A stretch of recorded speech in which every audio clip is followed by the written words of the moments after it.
Okay, I'd like to do them in order, so let's look at those for definite on Tuesday. Can you all be ready with your things on Tuesday? So then we can do them in the order that they contributed. Fair enough? Including up here. We'll do, because you're not ready with the peer on, you need it until next Tuesday, right? So everybody clear that we're doing it on Tuesday?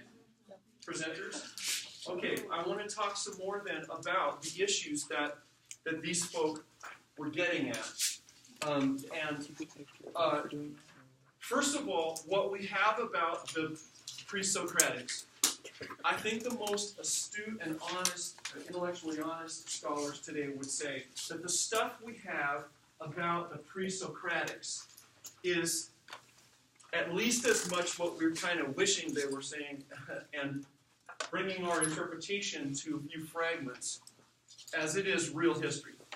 So, please know that a lot of the things that we say about these people, including the biography material that you're going to report from Wikipedia or from wherever, a lot of that is not like it's not necessarily what really happened, but it helps in a rational way to help us create this picture of how we got to where we are. It is like almost all history. And this isn't a denigrating thing that I'm going to say. This is an elevated, this is an important thing that this word I'm going to use. Don't think that I'm putting it into the toilet and flushing it down when I use it. Not pejorative. It's myth. A lot of this stuff is myth. For some of these people, there's discussion about whether they actually existed. That's true even of Shakespeare. Not one of our people, but what's that? I believe he said Shakespeare. Yeah, before you said it. He was saying that might even be... He deserves $1 for that. I think he deserves $5. What a guy. Wow, what a guy. Or maybe, I don't know diddly squat about this, and I heard him say that, and it's like, oh, and I said it. It could be that I heard it, and I said, oh, here's a good, no. You're right on. That is so true. Theologians deal with that.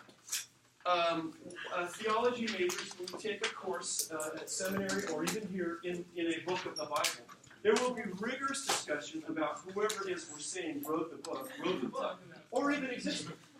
So, we need to, before we say, okay, studying about stuff is all just a waste of time crap, before you say that, recognize that the standard of factuality, like admitting something into, this is a thing, instead of just, thinking about purple unicorns or whatever.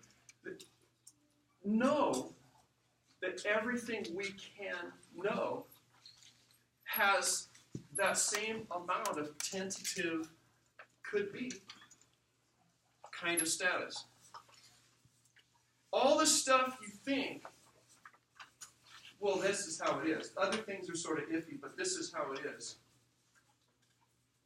That's a very, very hard, a very challenging status to defend if you claim that anything this is the real deal.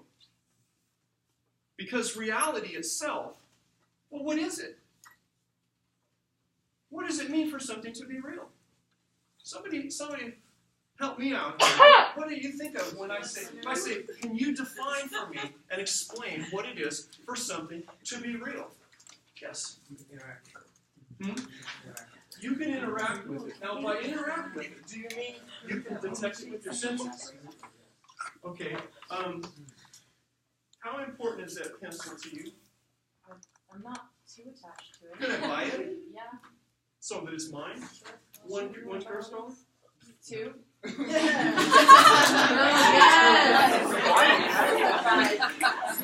It's her pencil.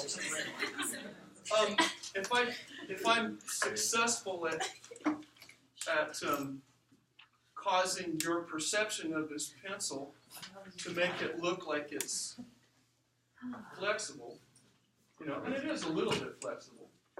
But if you can get a look at it, kind of looking like it's bending. You mostly can do this. You played with this in 3rd grade, right? You sucked at it, but you got a little better at it in high school. Somebody could do it. You're going, I wish I was that coordinated. But it's not really that flexible. It's an optical illusion. In fact, to say that when we get something with our senses, that it's real, because we got it with our senses, it perpetuates the notion of our false confidence in our notion of reality, of the status of, okay, well, this is a real thing and other things are play-like things. If you right now think in your mind of, you could make up a place that doesn't exist in your mind. Can you do that? Make up a place. Picture it. Now, in this place, gravity works backwards. According to everything's mass, the proportion of the two masses, they repel instead of attract according to the square of their distance. So it's the inverse of what gravity is. Instead of being attractive, gravity works the same except that it's repulsive. Can you picture that? Everything, the bigger it is, the harder it pushes things away instead of drawing it in. It'd be kind of tough for us to stay grounded on the planet. But you can picture it, right? But it's not real. Or is it real? If you can picture it, if you can do business with it, and if you can interact with it and try to figure out what it would be like to be there, and let's picture also that all the grass, instead of being mostly green, like because of the chlorophyll, let's pretend that chlorophyll, instead of being green on our planet, is pink. It's kind of salmon-colored pink, okay? Can you picture that? So the grass and the trees, anything that needs to photosynthesize is having to rely on wavelengths that are sort of washed out red end of the spectrum. Can you picture it? You see red trees and red grass and all of that stuff. And you're having the experience of it. If you close your eyes, you can make it really vivid. You can walk on it. You can imagine what it would feel like to step on it. It shouldn't feel any different, should it? It shouldn't feel any different at all. Oh, except, wait a minute. It's pushing you away. The earth is pushing you away. How are you going to get close enough? You have to hold on and like get a hold of some handles or something. We'd have to, everywhere on the planet, we'd have to put like stair rails and handles and like poles, ski poles sticking up that are actually embedded in the ground and have a handle when you're kind of trying to keep from getting. You can have this nonsense experience. Now, I'd like you to pretend in your mind, forget all of that, the pinkness and the inverse gravity and everything. Picture that where it is you slept last night. You're back there right now. You're back there right now. Touch your pillow in your mind. Touch your pillow. The same sort of movie screen that's got all your senses and some senses that we don't count among the 5 involved that you're using to interact in your mind with where you slept last night. Or turn and look at another person really quickly. Just pick somebody in the classroom besides me. Look at somebody, look at them, and try to memorize their face, and then close your eyes and put your head forward again with your eyes closed. Now, if you need to look again because you kind of lost the image, then look again and then close your eyes. Okay? Now, you can even look at them and close your eyes and then look at it and close your eyes and keep doing it and then until you've got that in, can you experience the image in your mind? Recognize that memory, that you're using that memory of those stimuli that create that visual image of the person. You're using that memory that on your screen the same way as if you right now try to picture your parents or your brother or sister or whoever it is you got a thing for right now. Whoever it is, picture them. Dress them any way you like. Set that way. After all, this is class. Stay with it. Better yet, a score. Recognize that when you're currently having the experience, or it seems like you are, it's the same mechanism. It's just not as long ago that you took in the stimulus. Recognize also that the light had to travel to your retina, had to bounce off the beam and travel to your retina, and then it had to be processed and travel to, it had to get to the occipital lobe, and it had to go to a secondary visual processing, and then had to go to an association cortex. So are you talking about like reality is perception? I'm talking about perception. So the Yes. idea that like, but still reality though, right? Because we see stars that don't exist anymore because it's taken that long Good point. for light to travel here. But Perfect.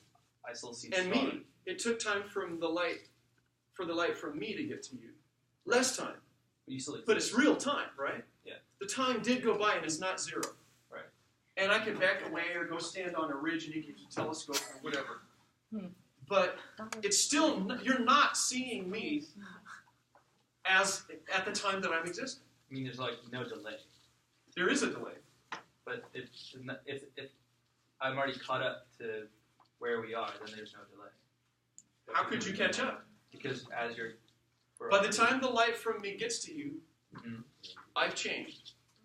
right, but that light is still coming at the same speed. So now Yes. we are. You're in Same. sync. That's what I'm saying. You are in sync, yes. And the strange thing is that light, even though time is passing at different rates for each of us, depending on how fast we're going and where we're located and all of that, everything has its own time frame, and it doesn't relate to other people's time frame, except we all relate the same to the same light. It's really bizarre. There's no logical way to explain it. There is no logical way to explain it. We can do math formulas, but common sense or our ability to conceive of it and go, oh yeah, I get it. I'm with that. No, we're not. And we can't be. Nobody can be. So anything we're perceiving, just like light coming from 100 billion light years away, stars or systems that no longer exist that we're looking at, the state that you're perceiving from me is not the state I'm in now. So that was some representation of something from a while ago. In fact, if what we did was back me away a little bit and put it like a heater, like a parabolic, like shop heater on the floor pointing up, so the heat waves are going through. As I moved, and the heat waves, when we blow a little fan, the heat waves would be kind of monkey mirror from time to time, you know, like a fun house. Not only that, each of us has slightly different lens characteristics in the lenses in our own eyes. You take one person's lensing and another person's lensing, they're not the same. In fact, no two lenses are the same.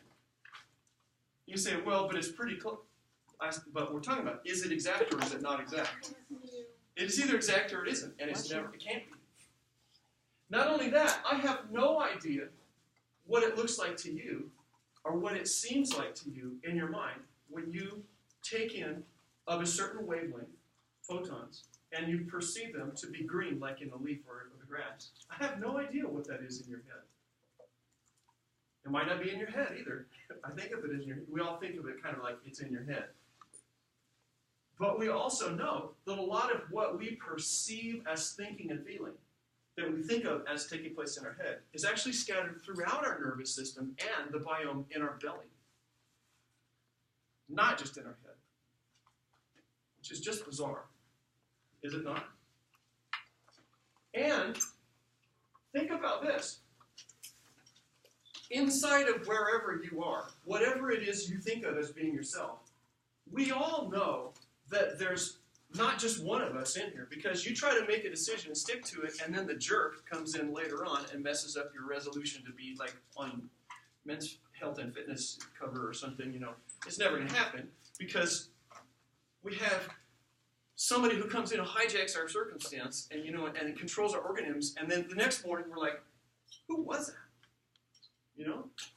or it's something comes out of our mouth and we go, oh, I said it. I really just said that. I don't want to have said it. What the heck? It's like if you're thinking about something else, you go, boy, I'm gonna really be nice to this person. You know, it's important to me. And then you're thinking about something else. They come and they say something, and you even while it's happening, you're going, am I really doing this? Have you ever done anything and then said, am I really doing this? How is it that's his head? I shouldn't be doing this. And then you're doing it. Well, if you're saying, oh, I don't even want to be doing this, and then you see it going on. I mean, we have to start questioning the notion of self. Now, if there's more than one self,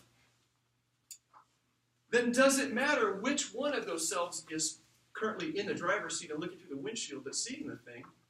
Would it maybe look different to another one of ourselves?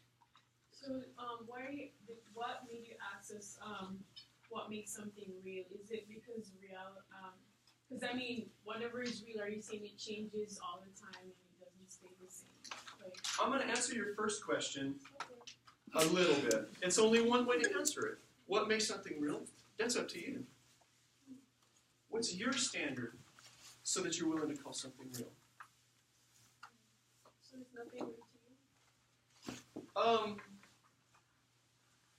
Au contraire. Everything is real to me.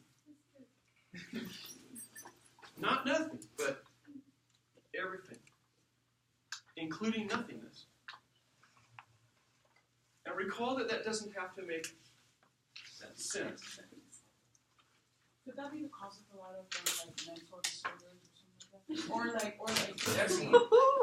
Excellent. No. I'm not asking specifically in you. I mean, like in generally in people. It's worth asking specifically about it. Because I'm a good case in point.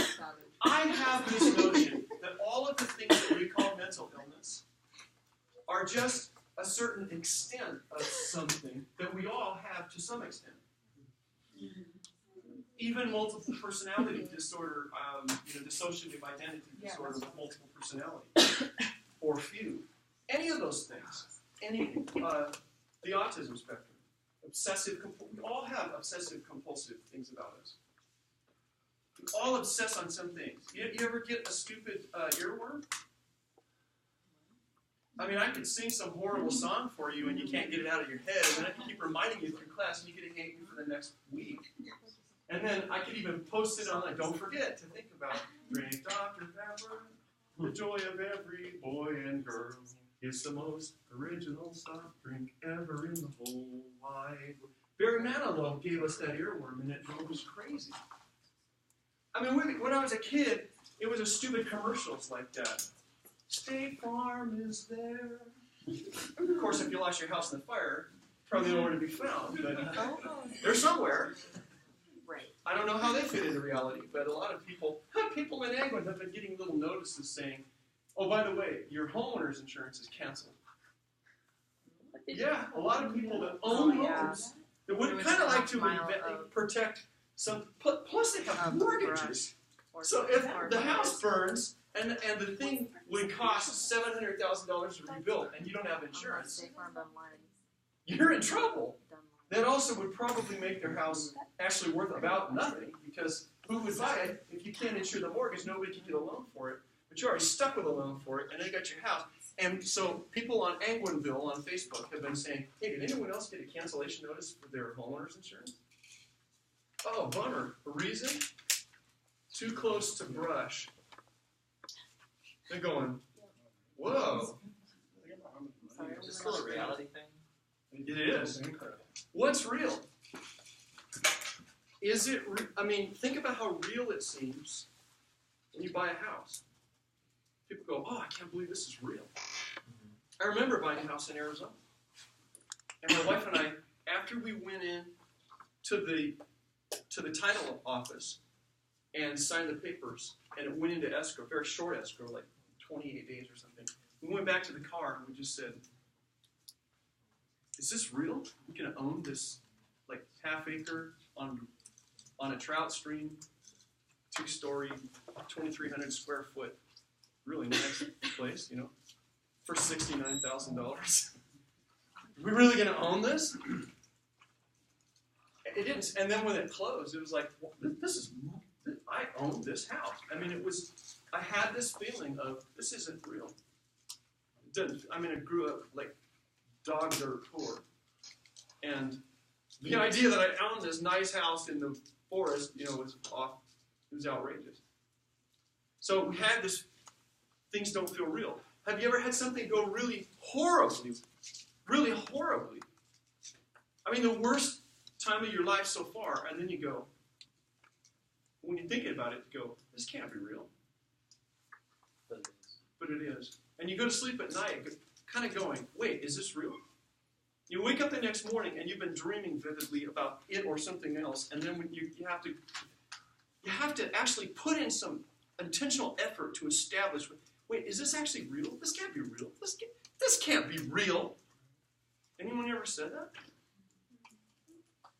It discombobulates our sense of what's real. Even though we've got the same sensory input for these horrible things, we're going, no, I don't want to give that real status. That's fine.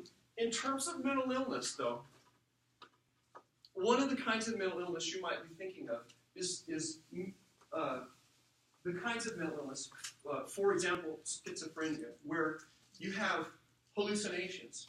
And hallucinations can feel like something's crawling upon you, or you see things that are, you have to look at it and go, I cannot distinguish between that and that. When that one of them isn't there, Like you're looking at somebody that you've known for a long time and they become triplets. And one of them likes you and the other one is trying to kill you. And you're going, wow, I can't distinguish which is which. Wonder which one is real. When your experience of them is indistinguishable. Now, do you believe that none of us have perceptions that seem 100% solid? They're just not happening? Here's the scariest part. Every perception we have, we're just making up, and the sensory information is just giving us some material to work with from expected patterns. It's all a hallucination. Are there things going on outside of us that our senses are detecting that we're constructing this image from? I think so, yes. But the image we're getting is a hallucination based on those things. But at some point, if everyone's hallucinating the same thing, then it is reality, right? It's the same as us Remember being how I insane answered her and you question? not being the place Remember you how are I answered her question? Yeah. What you're saying, if you put a question mark in the end, I'm going to say, if you say so. The things can be verified, right? You mean triangulated. Right. Let's just, for sake of discussion, say yes. If we could determine that we're all having an identical perception of something, then we would say, then that's our standard of real. But even if we first perceive of all, color differently, right? First of it's all, still going to be red. that's not possible. Right. And second, if it was, how would we know? Exactly. How would we know? We'd never know. So we would never be able to use that test to be sure that anything was real. What? It's not possible for us to have the same perception of a thing. Because it's not even in the same mind. Experimentation would say that we do know it. That nobody's having an identical experience of it. Because here's a let's just do it without even having to use phenomenology, without having to look at what people are actually perceiving. Let's just use logic. Shall we use our visual sense? That's well, we'll come to that. That's a good question. But taking it in reasoning from one thing, so it's sort of mathematically, but we'll come to defining logic. That's a very, very good question. But let's say we're going to use the visual sense. We'll look at the visual sense and just say, is that identical? Because if it's not identical, if they're not having the same visual experience, then it's not the same experience. Even if the other senses were the same, visual is pretty important. But it's not the same collage of sensory input if they're having different visual experience, right? So you and I are looking at something occurring. How could we be looking at it from the same angle and the same distance? It's not possible. We can rule it out just by that. There's no way we're seeing the same angle. We have a different perspective of it. Things don't look the same when you move and look at it from another angle. They did not see what you saw because they're not where you are. Even if you try to put their heads right next to each other, it's still not the same. It's off by a bit.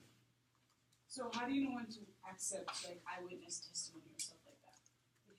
I am so skeptical of all eyewitness testimony that what I do instead is accept it all as having been a valid experience.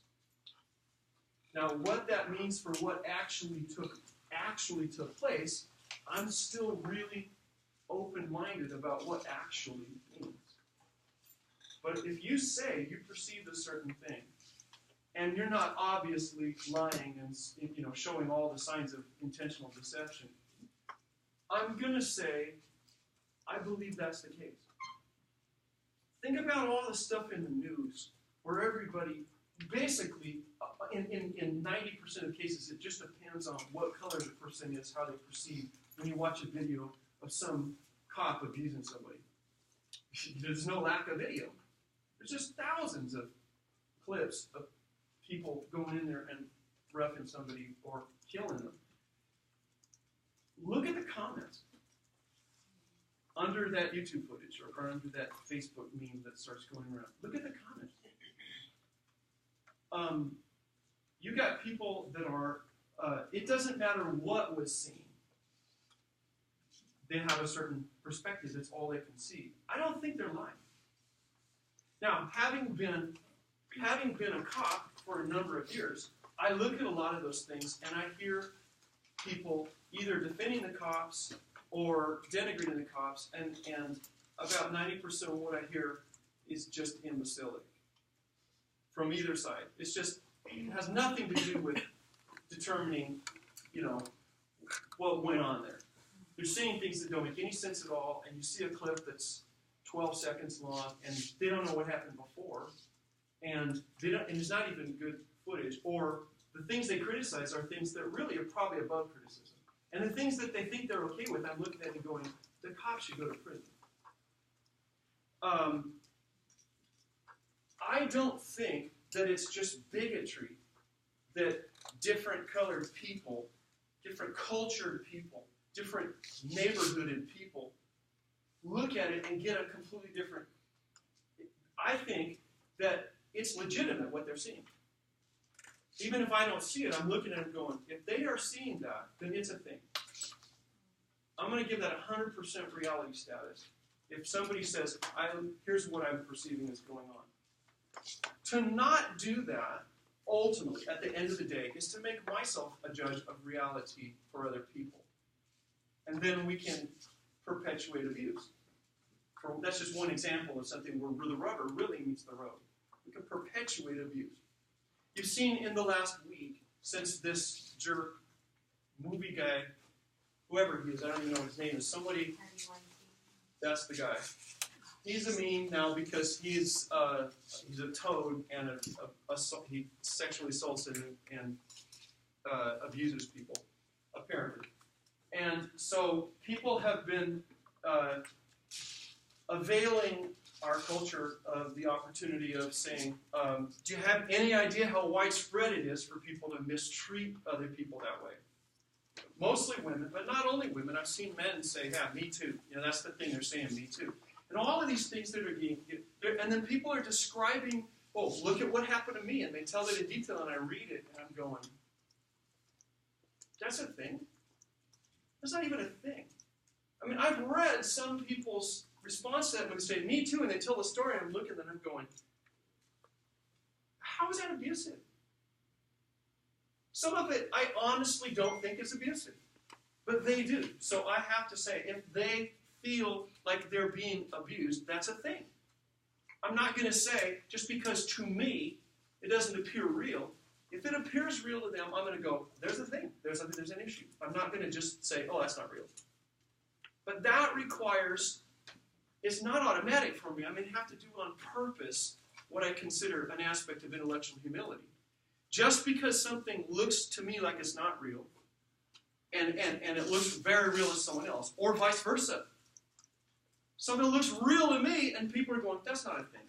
I have to then say, like you were saying, well, what if multiple people look at it and say, let's invert that and say, what if multiple people look at it and they don't see the same thing? That's different than claiming that you do see the same thing. Not seeing the same thing is acknowledging the difference. And when you positive and negative things, they're not always mirror image on the other side of the logical equation, right? So a not operator does not just change all the signs. How do you create laws then? If like Title IX laws or stuff like that, like if one person sees that thing as abusive, are you just gonna be like, okay, let's play it off, or do you That's a huge punish question. everybody who is accused? How do they create those laws? I don't, because I'm not a lawmaker. If I was tasked with having to deal with making those laws and policies, or I was a judge to interpret them, I would have to retool and figure out how that's done. I'm not skilled at that. I don't have that background, but I would get it. But you and I each have some idea of how bills are written, and somebody petitions to get it on the legislative agenda, and then it looks like such a boxing match to me, such an MMA tournament. Instead of people looking for truth, it looks like they're just competing with each other to gain ground. It doesn't look like our lawmakers, to me, are really trying to figure out, hey, what's the right thing here? It just doesn't appear to me that that's what they're trying to do. They state honestly about how their team or their side or their party or whatever. I can tell that they have party spirit, that it's like a Little League game, or like a moronic NFL game. There's no logic to it. We just want to win. And I have very little confidence in processes to produce some sort of lofty fairness when the goal is just to win and whoever ends up most empowered. Typically, it's the fattest, oldest white guy with the most money who wins. Almost always. Anyone disagree with that? It's almost always that, and it's always been that. So what makes something true? Well, some people say, what makes history or what makes something true is what the most powerful person declares. Because power is about being able to get you to buy their perspective, even if it differs with your perceptions. Does that make sense? That's something about power. And power is something that is a philosophical issue that got debated as early as Socrates. In the Republic, there was discussion of what power is about. So how do you get power? You actually get people to see things your way better than other people get things seen their way by lots of people. And then people that sort of resign to that. And then you'll hear people say, well, he must know, or she must know, but it's usually he must know. Because look where he is. And so people are then willing to give less status to their own perceptions and reasoning because they're going, well, what do I know? It's like the Emperor's New Clothes. It is. Perfect example. These things were getting talked about by these folk in the area that we think of as ancient Greece in about the 6th and 7th centuries before Christ, or before Common Era. Now, you could ask, why is it Greece? Is it just because we elevate lofty Western European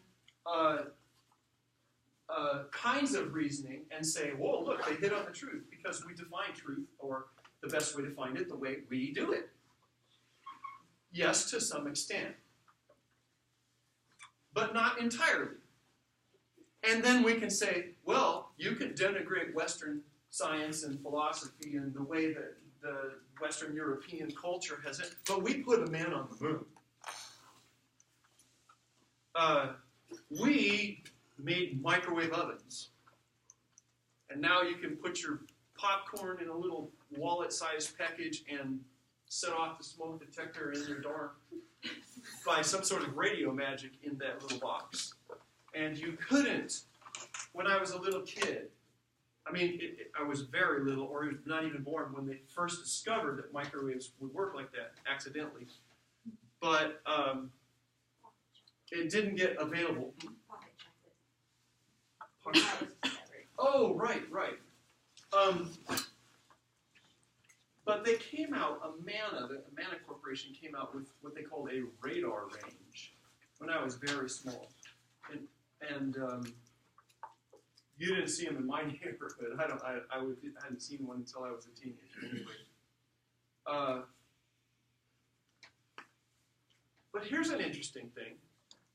To say that all of our industrial advances, all of our cool engineering stuff, proves that ours is the good and the right way, you could turn that around and say, well, wait a minute.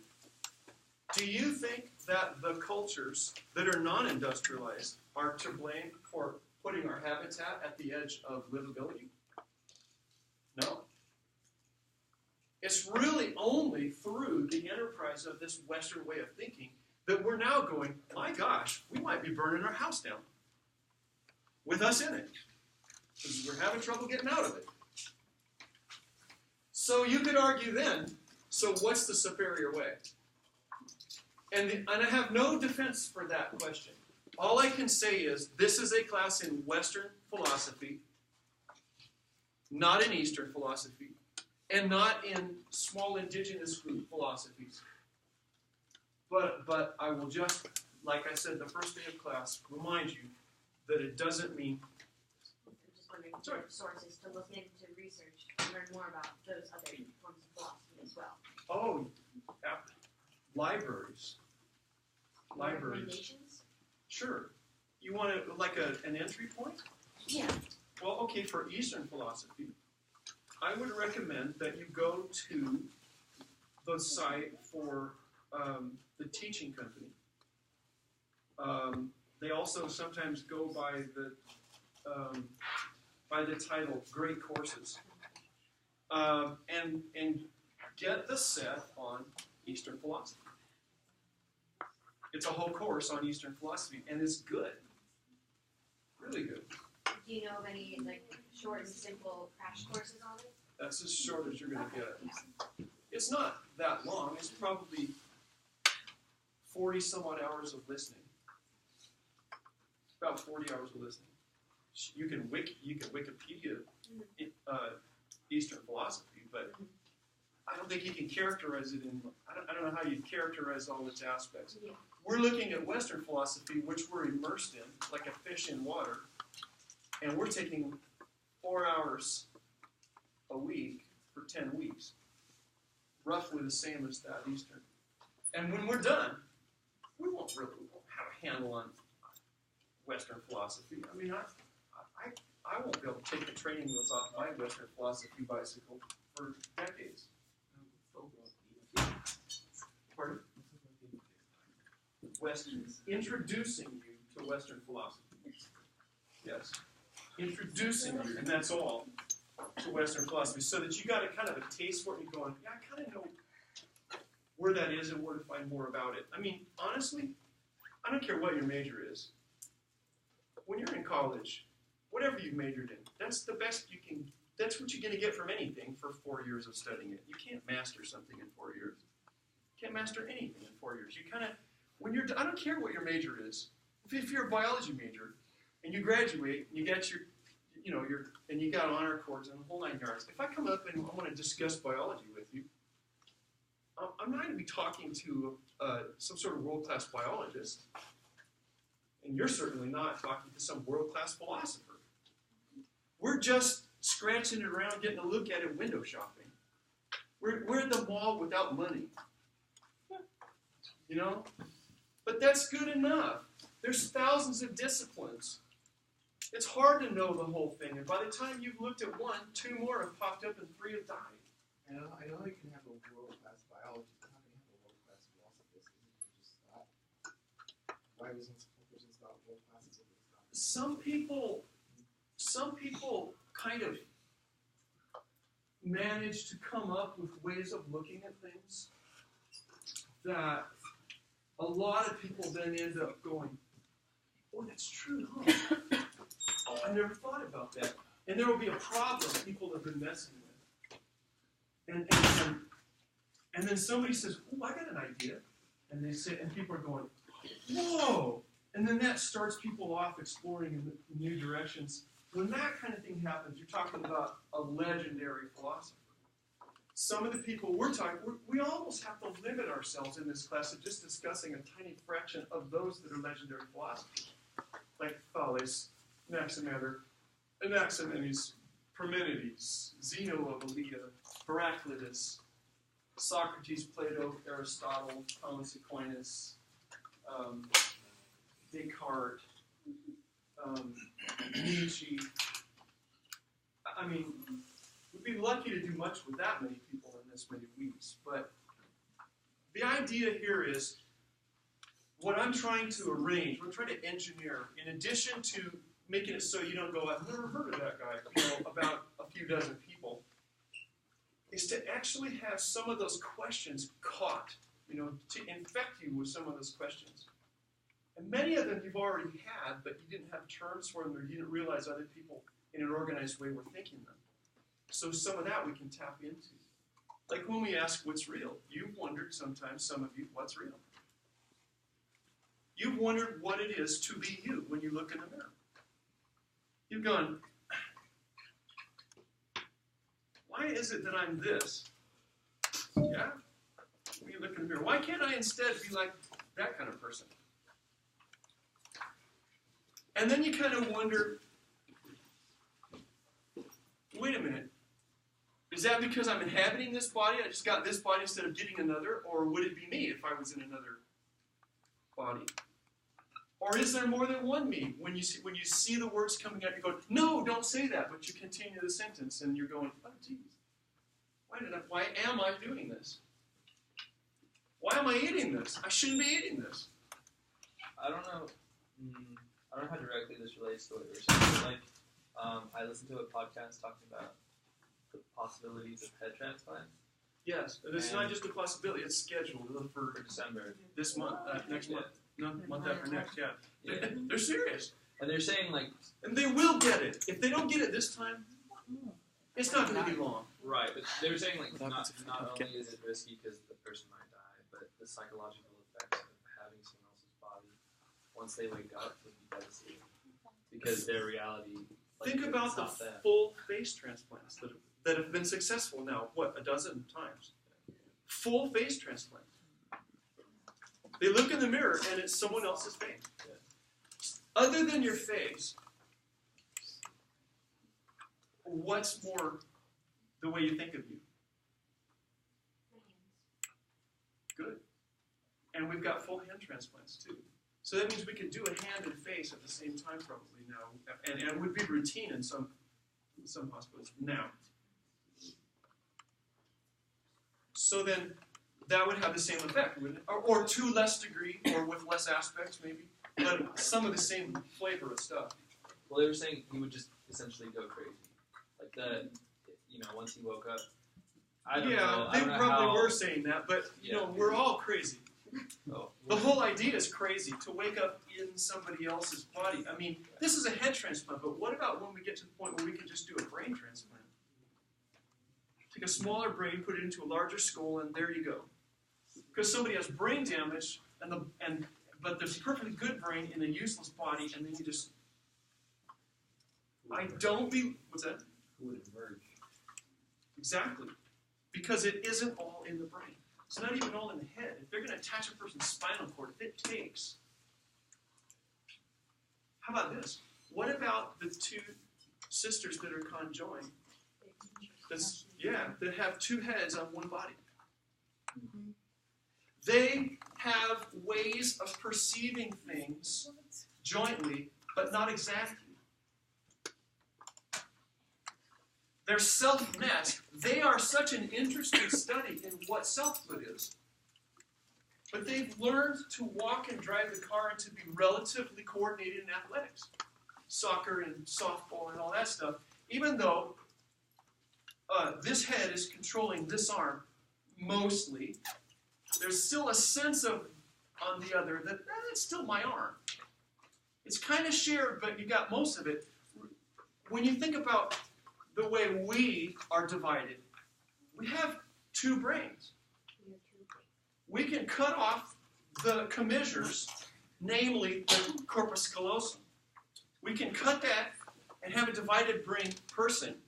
And the experimentation, when you ask a person to see with a divided brain, part of, with one eye you see this, with one eye you see that, you can make it so a person can't see what's going on in the side that the other is going to do something about. If it's the left side, then it has all your speech and understanding verbal stuff and verbal reasoning is all over here.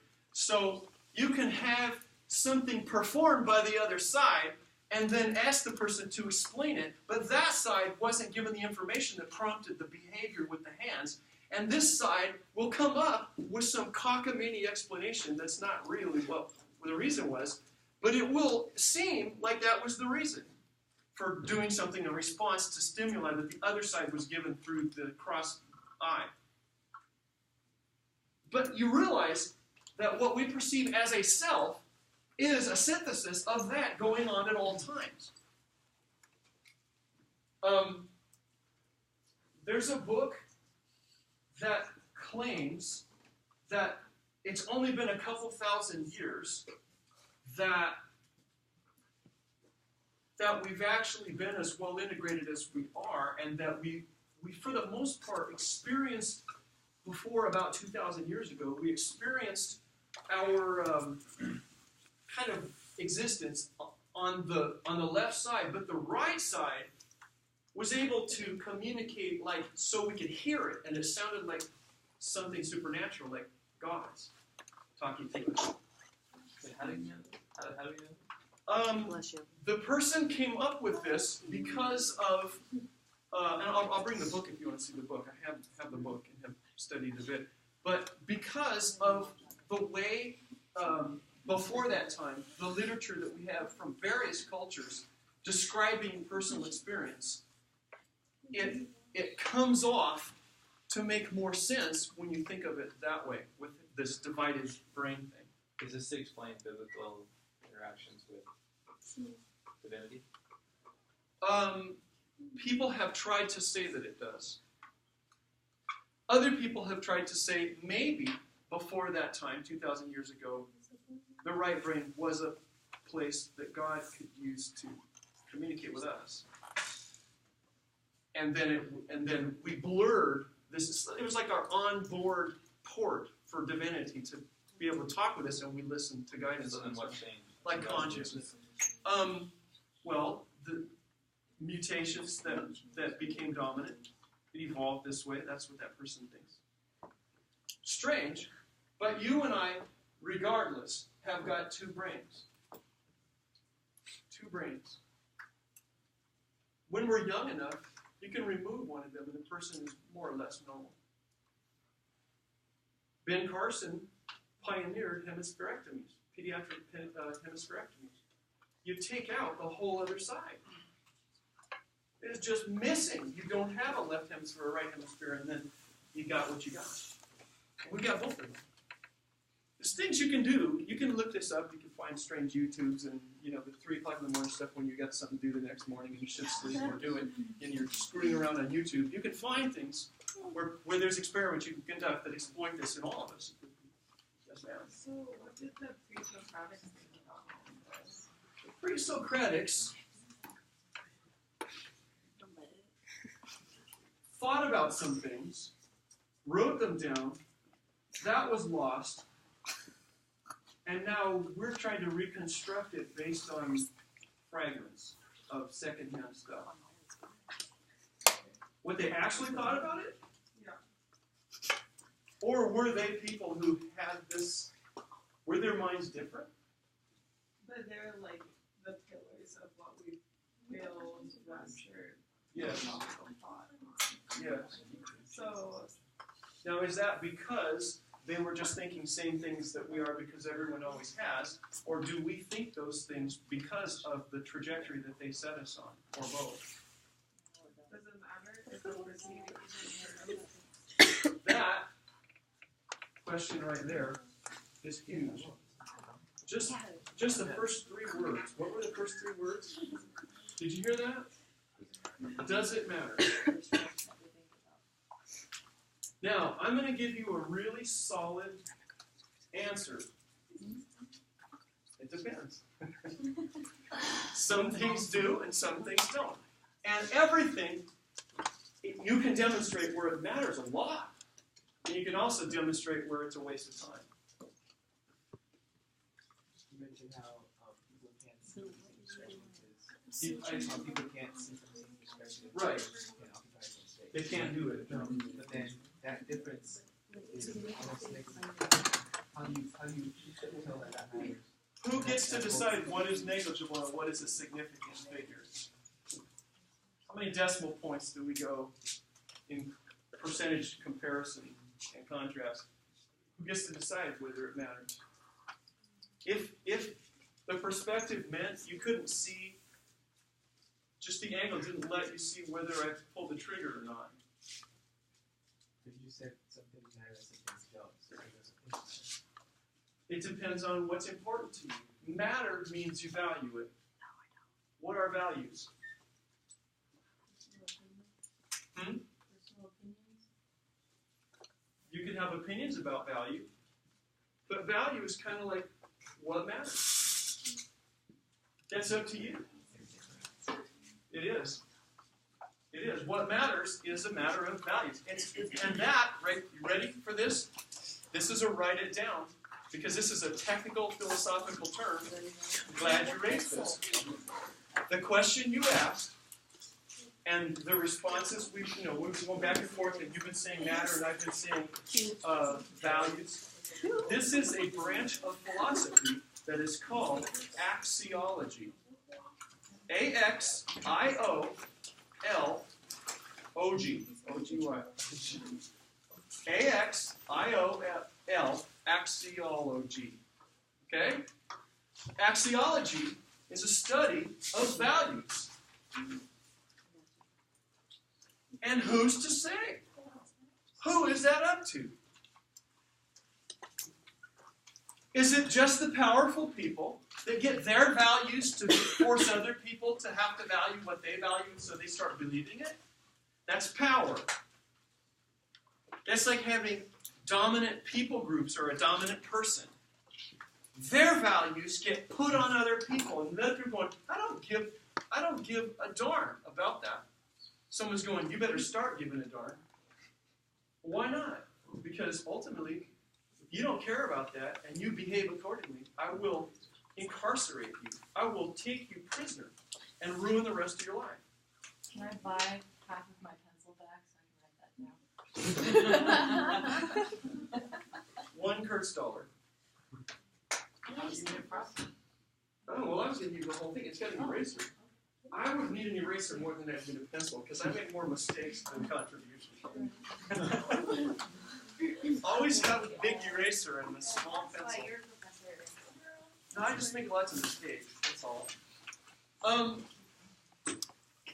After discussing and arguing about what things are made out of, there became this next really important issue. Whatever it's made out of, at the smallest granular level, whatever its nature when you look at it small enough, there's another thing. Whatever those things are, and however they got made, that's a discussion and it's important, but it might not be settlable.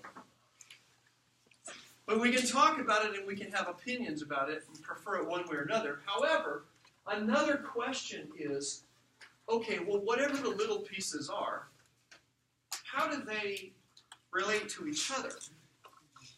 What are the patterns with which those are arranged, and what kinds of things cause those patterns? Just saying what things are made out of is not, I mean, if you love somebody and I give you a bag of biological goo and say, here they are, you're going, well, that's not the way it was arranged when I saw them last. Here they are. Here's a little pail, you know. Well, I promise, every atom is there. Sorry about your cat. Hey. Sorry about your poodle, whatever. That's not okay, because we want to see it arranged according to the regular pattern. So I give you a corpse. I go, it's the same pattern, you can tell who it is. Yeah, but the pattern isn't just a still pattern. We want characteristic dynamic patterns. We want things to function according to the dynamic patterns that characterize them. In fact, people argue from the time of the pre-Socratics that the most important thing is not what it's made out of, but how it's arranged and how it is relating. You know, what are the sort of the rules or the relationships between why it moves here instead of there, and to make something that is in real time instead of a snapshot, you got a video. I hate those. Hate, loathe, hate. When you think you're going to see a video, and what you're seeing is a video of a slideshow. Incarcerate whoever did that and ruin the rest of their life. They're ruining my afternoon. Even worse, when you got to go to the next slide. Don't ever do that to me. Just play it. I don't want to have to involve my finger in it all the time. Just play it. Hate that. Well, we would hate it too if the best explanations we get are a slideshow instead of a video. And people even argued back then that it's not just a matter of, well, forget about the tiny little pieces and what they're really like that they're made out of. It's really how they work and how they're functioning that's important, the patterns and the dynamics. After moving to that step, people then said, wait a minute. What if there are no particles? All there are patterns and dynamics. There aren't any little pieces of stuff moving in certain ways. There's just the motion. That's all there is dynamics. There isn't any part. There's just patterns. There's just happenings. There are no nouns. There are only verbs. And that's where we are to splash way forward. That's what we're stuck with right now with quantum mechanics, isn't it? It's all about little patterns of patterns. There's no little pieces of stuff. You keep taking things apart, and you get down to a little bit, and then you go, what do you have? Well, if you make it hold still, it disappears. Is this the same thing we're talking about with the everything is relationships thing? Yes, it is. Yes, it is. Circling right back around to that. And so did they, the pre-Socratics. Heraclitus said, you could never step into the same river twice. Because the way it configured, an instant later, it's a different river. It's not the same thing because it's organized differently. The Buddhist today and the Buddhists for centuries now have said the same is true of me and you. You can't have the same person an instant later because it's completely a new person every instant. Isn't that the new perspective on what personality and character is? It's just our personality is just our not reaction, but how we approach. Is it? It's been a while since I read it. Personality is, yeah, it's a response to other. It's how we respond to different situations, to different stimuli. That relates. That does relate. Yes. That would be a social psychology perspective, and it would be something that if you're interested in pursuing that idea further and having a little sort of an on-ramp of Buddhism in it, you would want to read the works of Francisco Varela. Okay?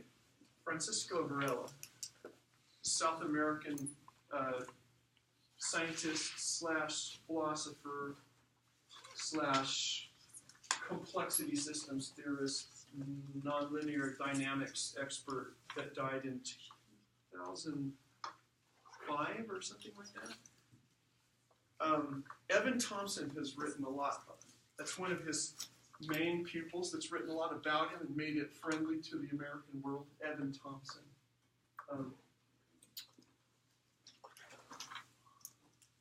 Where is that thing? See this? And I will give Kurtzdollars, not this class, but the next class, but if you come prepared to show me which pre-Socratic it was that said this. Okay? Now, so I don't want you to look it up now. I want you to look it up later, but you can write it down and go figure it out and tell us more about it. But I'll pay you if you come back and say who this was. Okay? One of our pre-Socs said that it's not possible that there's any such thing as change. Change is a trick that our mind plays on us. It's a faulty perception. But it's not a real thing. Change can't have realness. Nothing changes. Now, some people have said that must be true because everything is God. God is everywhere. If God is everywhere, then everything is God, and God never changes. Otherwise, God would have been imperfect, because perfect doesn't just mean all just right.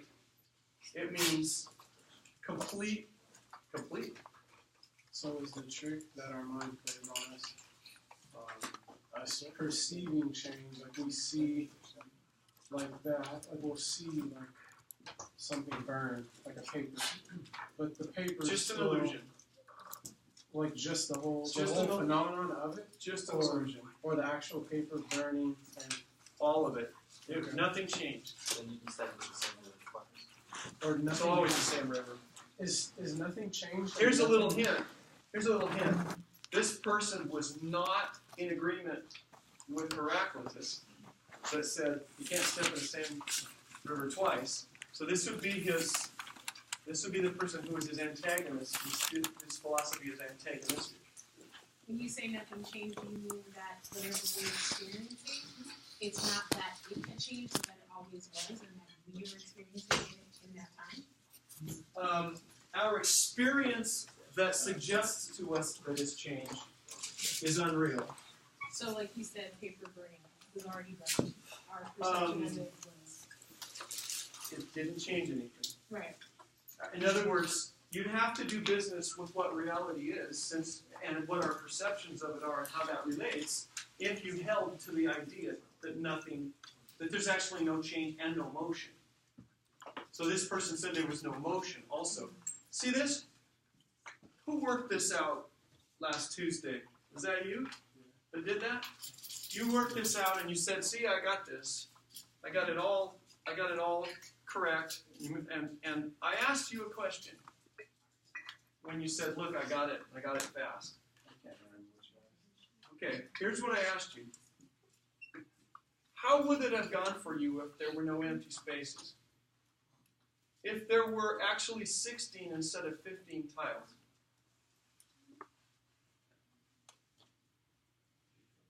Now, I almost said the pre-Socratic's name, and I'm trying to make it a mystery and give some intrigue.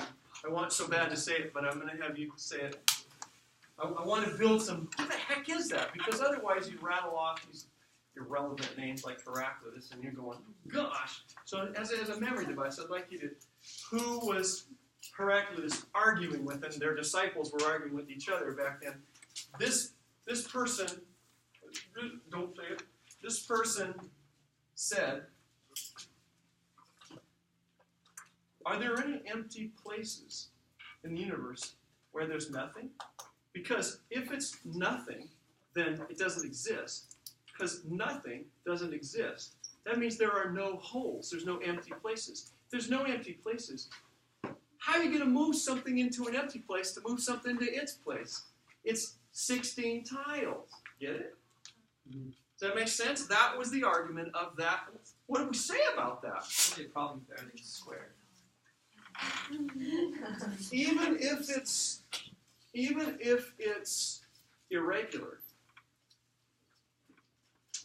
everything has some sort of geometric to it. Right, but we can move, even though there's air particles all around us. At the fundamental level, though, in order to move something, you'd have to be moving it into a hole. And there's no hole, because there's 16 tiles. Otherwise, you're saying there's a place to put it where there wasn't something. No, it's just And moving if there's from not here to something, there. you have nothing, and nothing doesn't exist, so that can't be there. No, if I move through, no. Like, so if I move through water, the water that was in front of me is What now you're- behind me. What you're It's just seeing, displacement. what you're seeing is what Heraclitus said, and what Heraclitus' disciples said. Yes.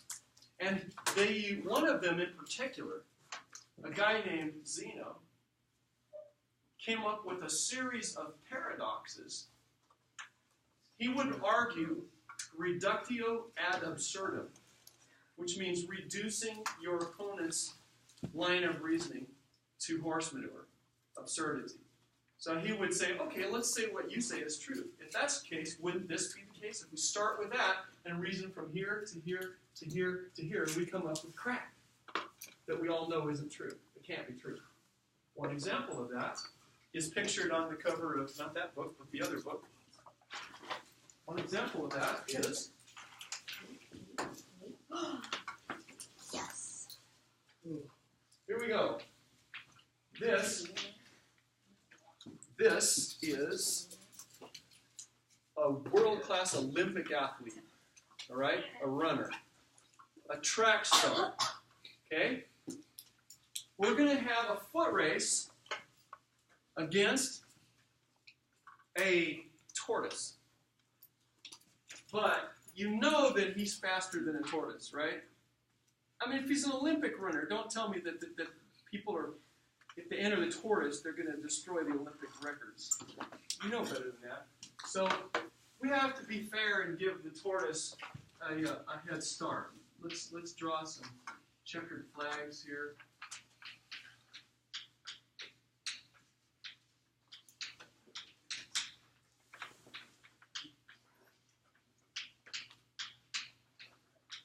You get the idea.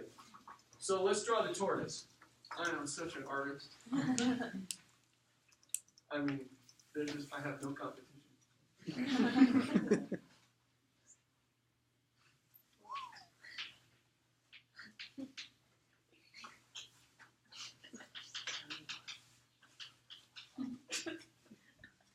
Nice car there.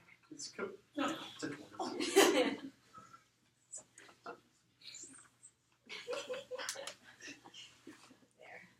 There. Is that better? No, trackers. Just pretend with me that's a tortoise. So we're going to give him a head start. Okay? So when we fired the starting pistol, there weren't starting pistols back in that day. They had to just say, go. But because they didn't have guns. They can't get it. You see, this dude, in order to pass the tortoise, is going to have to actually first catch the tortoise, right? You can't pass him if you haven't caught him. Is that true? True? Okay. So what we're going to say is that here's the tortoise right here. We'll just say that's where the tortoise is right at this moment. Right? So he has to run to here. Does that happen in 0 time, or does it take some seconds or fractions of a second? It takes time. We can say that this was, we gave him, say this is a marathon, and we gave him, say, a mile head start, right? Give him a mile head start. Or kilometer, whatever you want to call it. Well, you're all set up. Now you can get through the rest of this.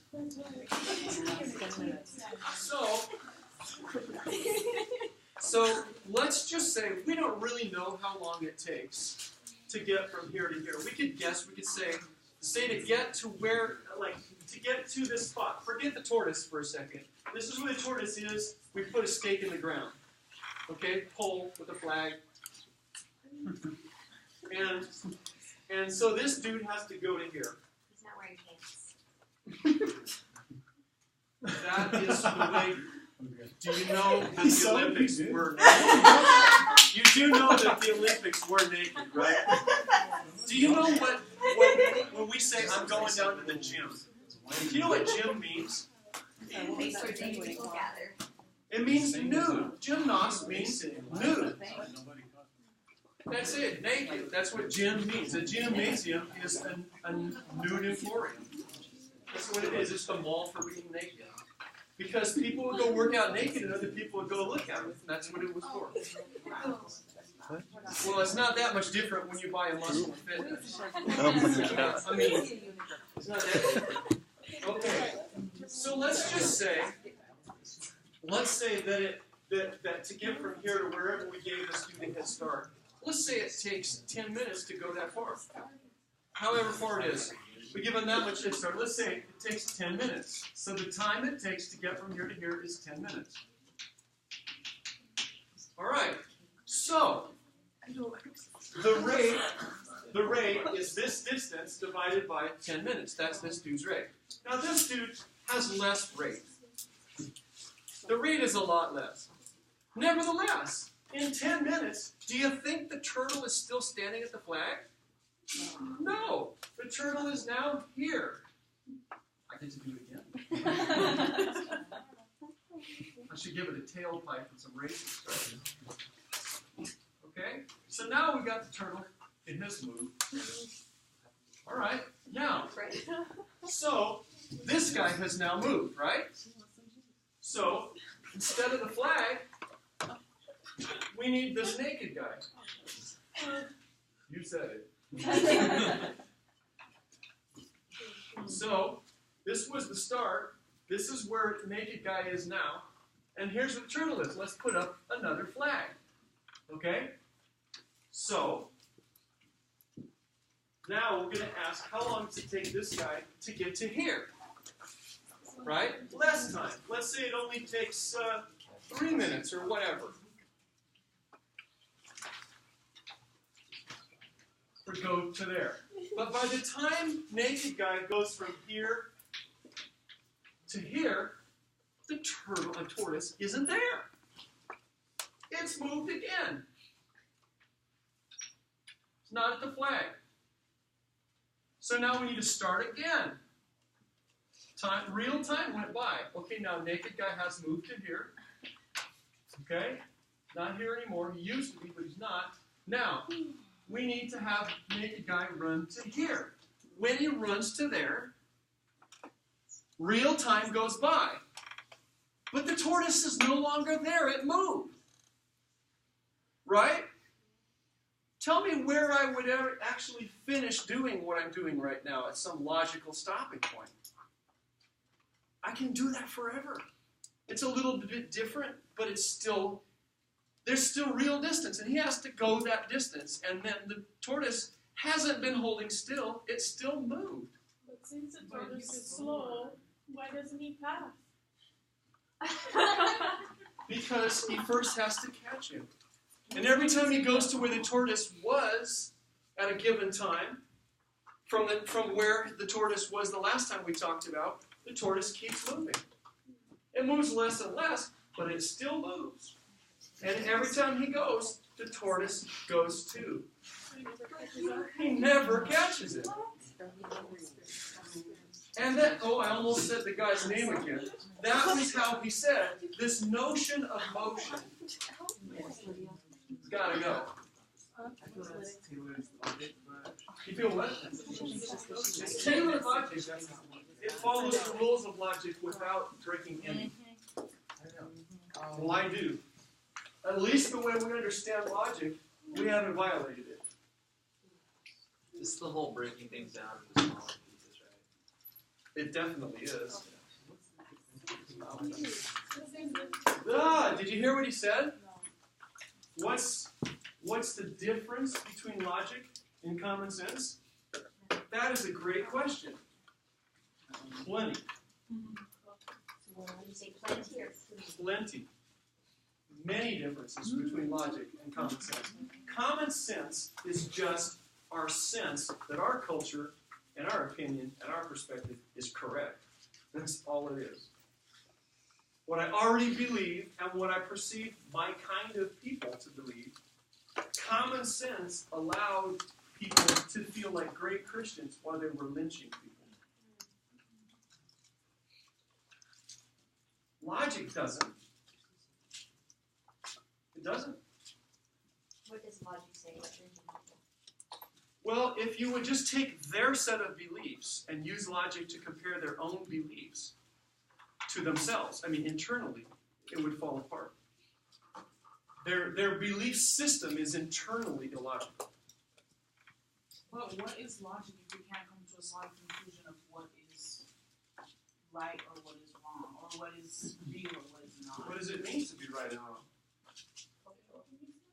Isn't that cultural? Doesn't it seem right and wrong to some people, but the opposite to others?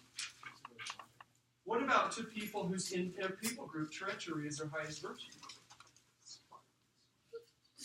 Are we saying that there's no commonality in human beings, no matter? I am not. I'm Then not saying that. how can you say that right and wrong is perceived culturally? Because some cultures don't even have a notion of right and wrong. So how could you say, well, what's right and wrong in that culture? And what would make my culture more authoritative of the truth of that than someone else's culture? It seems real to them, just like it seems real to me, other than power. So then nothing is universal across all culture? Is it? I'm Is asking. that what you're asking? Is why anthropologists like Margaret Mead were so eager to look at other cultures. We don't know. So during the 20th century, we tried to ask that question that you're asking. Margaret Mead was married to a man who was one of the most important contributors to nonlinear dynamics and systems theory complexity. Gregory Batson. And she was contributing what you're asking, and he was reasoning things as a system.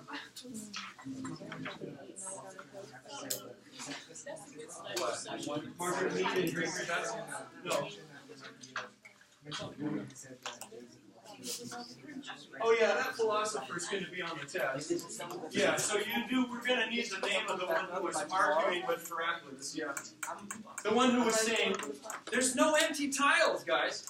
Now, keep in mind that one of that philosopher's students, one of the people in that school of thought, was Zeno of Elea.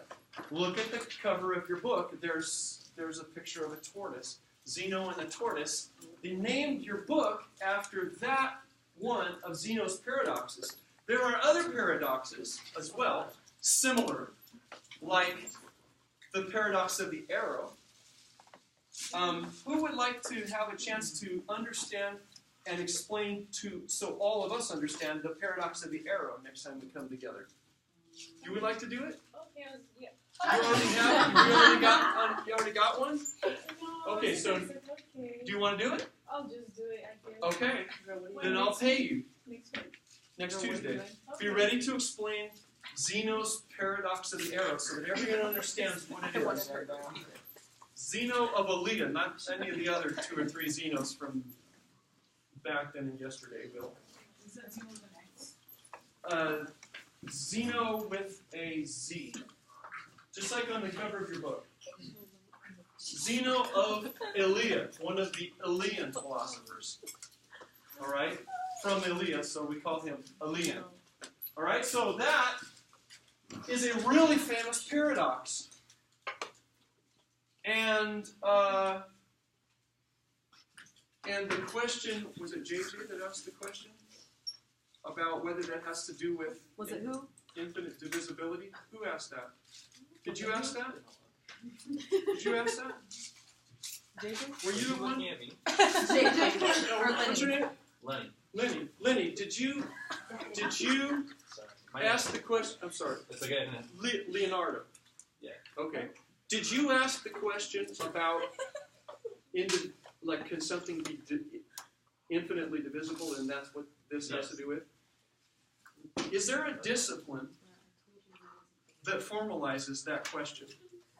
Pardon me. Can you say that again? Is there a discipline that formalizes that question? Physics, right? Well, not exactly. Is there a discipline that asks that question about whether stuff can keep getting smaller and smaller and smaller, and how do we deal with it as it gets smaller? No. Well, yes. Astrophysics? That's just Adam. All the way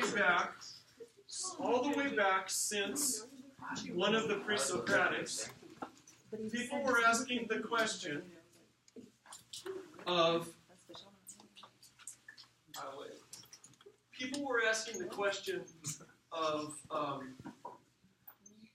how can we tell, for instance, how fast something is going in an instant? If I say, here's your rate. If I say, on your speedometer, what does it say? You're going the speed limit on the Silverado Trail, it says 55 miles per hour. 55, what, 70? No, that's too fast. Too many hit-ons. If I say that I'm going 55, and my distance, how far did I travel? It was 55 miles. And how much time did it take? It took 1 hour. That's all fine as long as I keep, let's see, here we go, the distance and the time. As long as I continue to go exactly the same speed,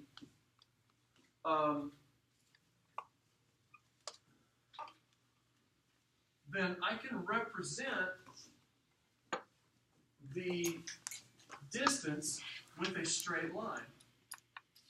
Okay, the longer that goes by going this fast, the farther I go.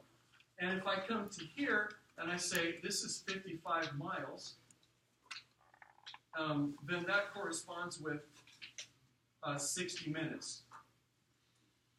If I say, well, what about when I get to 110 miles? I can trace right to here, and how long did it take to go there? 120 minutes, 2 hours. That represents the rate in a linear equation or a linear graph.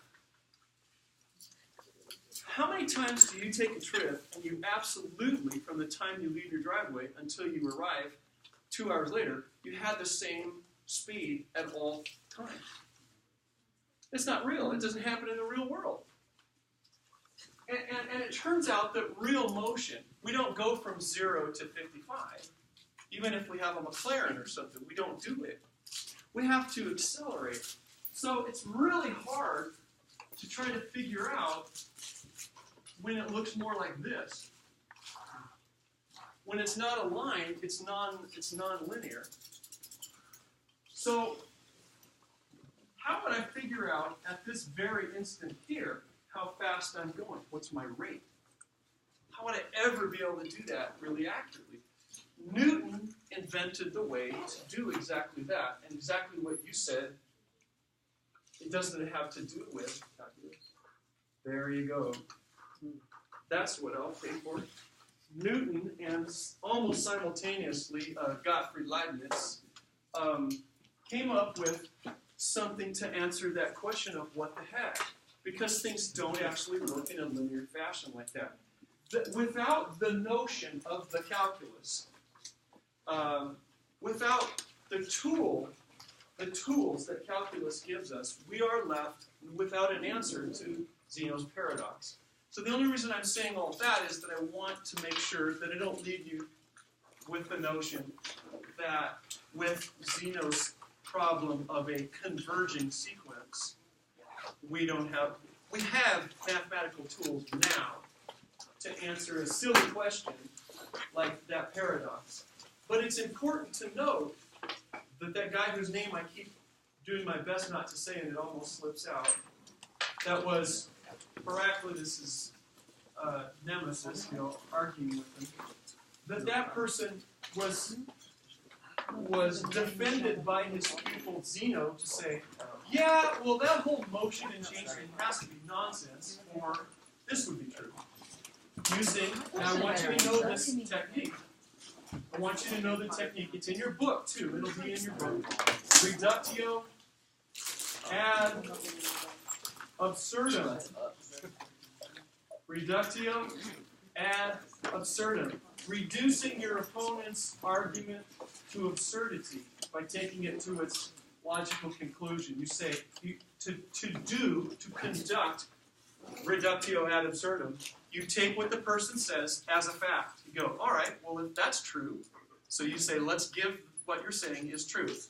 Then this must be true. And you use logic carefully, starting with what they are saying that you actually don't agree with, and then you show that it gives us observable nonsense if we reason to a conclusion using their information. Socrates, you will see, used reductio ad absurdum all the time. All the time. Throughout the dialogues that Plato wrote, casting Socrates in these stories, Socrates says, oh, well, that must be true. I don't know that much. You apparently know a lot, so I'm going to assume what you're saying is true since I'm so ignorant. And then said, so if that's true, and it is, right? Yes, it is. Okay, well, then this must be true. The person would say, well, of course. And you say, well, then this must be true. Yeah, that's right. And say, oh, and also this, right? Yeah, that. And then he'd bring on in and say, well, then this and this. And the person's going, not so much. No. That thing that we drew up there is an illustration. It's a good example of using reductio ad absurdum. Okay? We will see all of you and hear your wonderful reports on Tuesday. And